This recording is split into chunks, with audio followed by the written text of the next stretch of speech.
വിവാദമായ ഡൽഹി മദ്യനയ കേസിൽ ആം ആദ്മി പാർട്ടിയുടെ അധ്യക്ഷൻ അരവിന്ദ് കെജ്രിവാളിനും മുൻ ഉപമുഖ്യമന്ത്രി മനീഷ് സിസോദിയയ്ക്കും രാഷ്ട്രീയമായി വൻ തിരിച്ചുവരവിനാണ് കളമൊരുക്കിയിരിക്കുന്നത്. കേസിൽ ഇരുവരെയും ഡൽഹിയിലെ റോസ് അവന്യൂ കോടതി കുറ്റവിമുക്തരാക്കിയിരിക്കുകയാണ്. അതേസമയം പൊട്ടിക്കരഞ്ഞുകൊണ്ടാണ് അരവിന്ദ് കെജ്രിവാൾ മാധ്യമങ്ങൾക്ക് മുന്നിലെത്തിയത്. സത്യം വിജയിച്ചുവെന്നും തന്നെ കുടുക്കിയത് മോദിയും അമിത്ഷായുമാണെന്നും അദ്ദേഹം മാധ്യമപ്രവർത്തകരോട് സംസാരിക്കവേ പറഞ്ഞു. എന്തായാലും തെലങ്കാന മുൻ മുഖ്യമന്ത്രി കെ ചന്ദ്രശേഖർ റാവുവിന്റെ മകൾ കെ കവിത അടക്കമുള്ള കേസിലെ മുഴുവൻ പ്രതികളെയും കോടതി വിട്ടയച്ചു. നീണ്ട നിയമ പോരാട്ടങ്ങൾക്കും ജയിൽവാസത്തിനും ശേഷമാണ് AAP നേതൃത്വത്തിന് ആശ്വാസമേകുന്ന വിധി വരുന്നത്. ഇരുവർക്കുമെതിരെ കേസ് പ്രഥമ ദൃഷ്ട്യാ തെളിവുകൾ ഒന്നുമില്ലെന്ന് കോടതി നിരീക്ഷിച്ചു. കേസിലെ അന്വേഷണ ഏജൻസിയായ CBIയെ കോടതി രൂക്ഷമായി വിമർശിക്കുകയും ചെയ്തു. ഗൂഢാലോചന നടത്തിയെന്നോ കുറ്റം ചെയ്തതിനോ യാതൊരുവിധ തെളിവുകളുമില്ലെന്ന് നിരീക്ഷിച്ച കോടതി അന്വേഷണ ഏജൻസിയായ CBIക്കെതിരെ അതിരൂക്ഷമായ വിമർശനമാണ് ഉന്നയിച്ചത്.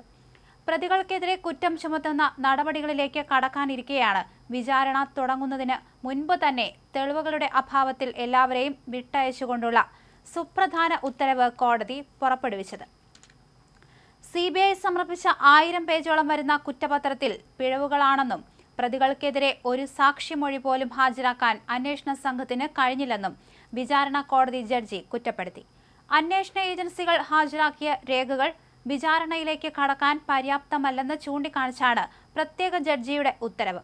കെജ്രിവാളിനും സിസോദിയയ്ക്കുമെതിരെ ഉന്നയിക്കപ്പെട്ട ഗൂഢാലോചന കുറ്റങ്ങൾ തെളിയിക്കാൻ കൃത്യമായ തെളിവുകൾ നിരത്താൻ പ്രോസിക്യൂഷന് സാധിച്ചില്ലെന്നും കോടതി പറഞ്ഞു. സത്യം വിജയിച്ചു എന്നാണ് മാധ്യമങ്ങൾക്ക് മുന്നിൽ കെജ്രിവാൾ പ്രതികരിച്ചത്. രാഷ്ട്രീയമായി തന്നെ ഇല്ലാതാക്കാൻ ചമച്ച കേസെന്നും അദ്ദേഹം പ്രതികരിച്ചു.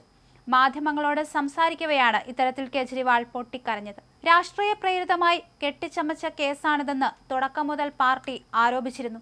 കേന്ദ്ര ഏജൻസികളെ ഉപയോഗിച്ച് പാർട്ടിയെ തകർക്കാനുള്ള ശ്രമത്തിനുള്ള തിരിച്ചടിയാണ് ഈ വിധിയെന്ന് AAP വക്താക്കൾ പ്രതികരിക്കുകയായിരുന്നു.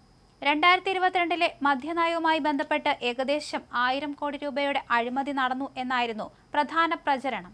മദ്യകമ്പനികൾക്ക് ഇളവുകൾ നൽകിയതിലൂടെ ലഭിച്ച കമ്മീഷൻ തുക ഗോവ തെരഞ്ഞെടുപ്പിലടക്കം ആം ആദ്മി പാർട്ടി ഉപയോഗിച്ചുവെന്ന ആരോപണങ്ങളിൽ യാതൊരു കഴമ്പുമില്ലെന്ന് കോടതി കണ്ടെത്തി. ഡൽഹിയിലെ മദ്യക്കച്ചവടം സർക്കാരിന്റെ കീഴിൽ നിന്നും മാറ്റി സ്വകാര്യ കമ്പനികൾക്ക് നൽകുന്നതിലൂടെ 9500 കോടി രൂപയുടെ വരുമാനമാണ് ആം ആദ്മി സർക്കാർ അന്ന് ലക്ഷ്യമിട്ടിരുന്നത്.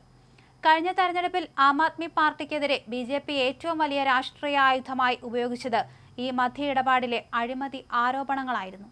അരവിന്ദ് കെജ്രിവാൾ നേരിട്ട് പണം വാങ്ങിയെന്നും മനീഷ് സിസോദിയ ഇതിന് ഇടനിലക്കാരനായി നിന്നു എന്നായിരുന്നു BJPയുടെ പ്രധാന ആരോപണം. BJPക്ക് ഡൽഹിയിൽ അധികാരത്തിലേറാൻ വഴി തുറന്ന ആരോപണങ്ങളായിരുന്നു ഇവയെങ്കിലും കോടതിയിൽ ഇവയൊന്നും തെളിയിക്കാൻ CBIക്ക് സാധിച്ചില്ല.